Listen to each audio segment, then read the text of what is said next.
ರಾಜ್ಯದಲ್ಲಿ ವಿಧಾನಸಭೆ ಚುನಾವಣೆಗೆ ಮುನ್ನುಡಿ ಬರೆದಾಗಿದೆ. ಒಂದು ಕಡೆ ಮೈಸೂರಿನಲ್ಲಿ ಮಾಜಿ ಸಂಸದ ಪ್ರತಾಪ್ ಸಿಂಹ ನಾನು ಚಾಮರಾಜ ಕ್ಷೇತ್ರದ ಬಿಜೆಪಿ ಟಿಕೆಟ್ ಆಕಾಂಕ್ಷಿ ಎಂದು ಹೇಳಿ ಸುರುಸುರು ಬತ್ತಿ ಹಚ್ಚಿದ್ದರೆ, ಮತ್ತೊಂದೆಡೆ ಬಳ್ಳಾರಿಯಲ್ಲಿ ಕಾಂಗ್ರೆಸ್ ಶಾಸಕ ನಾರಾ ಭರತ್ ರೆಡ್ಡಿ ಹಾಗೂ ಗಂಗಾವತಿ ಶಾಸಕ ಗಾಲಿ ಜನಾರ್ದನ ರೆಡ್ಡಿ ಬೆಂಬಲಿಗರ ನಡುವಿನ ಘರ್ಷಣೆಯಲ್ಲಿ ಫೈರಿಂಗ್ ನಡೆದುಬಿಟ್ಟಿದೆ.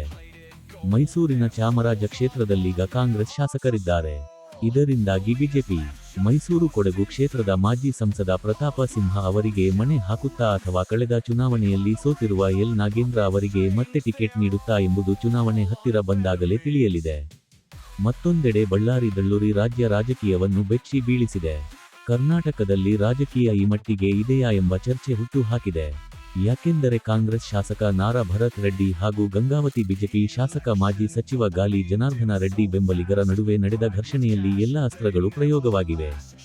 ಕಲ್ಲು, ಬಡಿಗೆ, ಬಾಟಲ್, ಖಾರಪುಡಿ, ಕೊನೆಗೆ ಪಿಸ್ತೂಲ್ ಕೂಡ ಬಳಕೆಯಾಯಿತು. ಘರ್ಷಣೆಯಲ್ಲಿ ಫೈರಿಂಗ್ ನಡೆದಿದ್ದು ನೋಡಿ ಎಲ್ಲಿಗೆ ಬಂತಲ್ಲಪ್ಪ ರಾಜಕೀಯ ಎಂದು ಜನರು ಹೌಹಾರುವಂತಾಗಿದೆ. ಇದು ಮತ್ತೇನೂ ಅಲ್ಲ, 2028ರ ಚುನಾವಣೆಯ ಮುನ್ನುಡಿಯಷ್ಟೇ. 2004ರಿಂದ ಬಳ್ಳಾರಿ ಮೇಲೆ ಆಧಿಪತ್ಯ ಸಾಧಿಸಿದ್ದ ಗಾಲಿ ಜನಾರ್ದನ ರೆಡ್ಡಿ ಕೇವಲ 7 ವರ್ಷಗಳಲ್ಲಿ ಅದನ್ನು ಕಳೆದುಕೊಂಡಿದ್ದರು. ಯಾಕೆಂದರೆ ಅಲ್ಲಿಗೆ ಅವರಿಗೆ ಅಕ್ರಮ ಗಣಿಗಾರಿಕೆಯ ಸಾಡೆಸಾತ್ ಶುರುವಾಗಿತ್ತು. ಇದರಿಂದಾಗಿ ಜನಾರ್ದನ ರೆಡ್ಡಿ ಹೈದರಾಬಾದಿನ ಚಂಚಲಗೂಡ, ಆ ಬಳಿಕ ಬೆಂಗಳೂರಿನ ಪರಪ್ಪನ ಅಗ್ರಹಾರ ಜೈಲು ಸೇರಿದ್ದರು.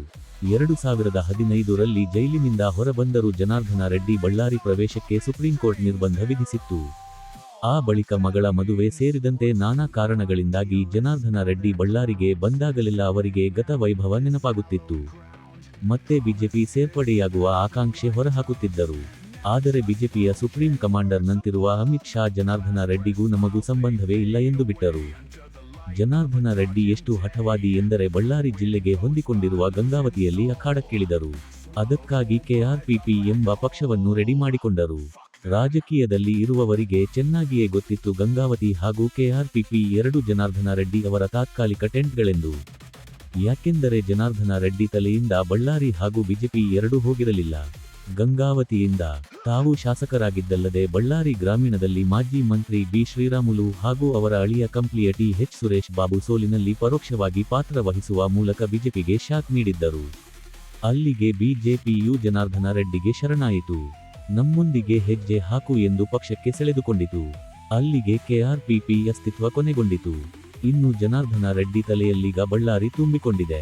2028ರಲ್ಲಿ ಬಳ್ಳಾರಿಯಿಂದಲೇ ಕಣಕ್ಕಿಳಿಯಬೇಕು, ಮತ್ತೊಮ್ಮೆ ಬಳ್ಳಾರಿ ಮೇಲೆ ಹಿಡಿತ ಸಾಧಿಸಬೇಕೆಂಬ ಹಠ ಇದೆ. ಆದರೀಗ ಬಳ್ಳಾರಿಯಲ್ಲಿ ಮೊದಲಿನಂತೆ ಗಣಿಧಣಿಯ ನಿಲ್ಲಾಡಿಲ್ಲ. ಹೇಗಾದರೂ ಮಾಡಿ ಅವರನ್ನು ಬಗ್ಗು ಬಡಿಯಬಹುದು ಎಂಬುದಕ್ಕೆ ಬಳ್ಳಾರಿಯಲ್ಲಿ ಈಗ ಕಾಂಗ್ರೆಸ್ನ ನಾರಾ ಭರತ್ ರೆಡ್ಡಿ ಶಾಸಕರಾಗಿದ್ದಾರೆ. ಗಾಲಿ ಜನಾರ್ದನ ರೆಡ್ಡಿ ಸೇರು, ಆದರೆ ನಾರಾ ಭರತ್ ರೆಡ್ಡಿ ಸವಾ ಸೇರು ಎನ್ನುವಂತೆ ರೆಡಿಯಾಗಿದ್ದಾರೆ. ಎಷ್ಟಾದರೂ ಬಳ್ಳ ಎಂದರೆ ಸೇರು ಅಲ್ಲವೇ? ಬಳ್ಳಾರಿಯಲ್ಲೀಗ ಸೇರು ಸವಾ ಸೇರು ನಡುವೆ ಜಿದ್ದಾಜಿದ್ದಿ ಶುರುವಾಗಿದೆ. 2028ರ ವಿಧಾನಸಭಾ ಚುನಾವಣೆವರೆಗೆ ಈ ಜಿದ್ದು ಎಲ್ಲಿಗೆ ಮುಟ್ಟುತ್ತೋ?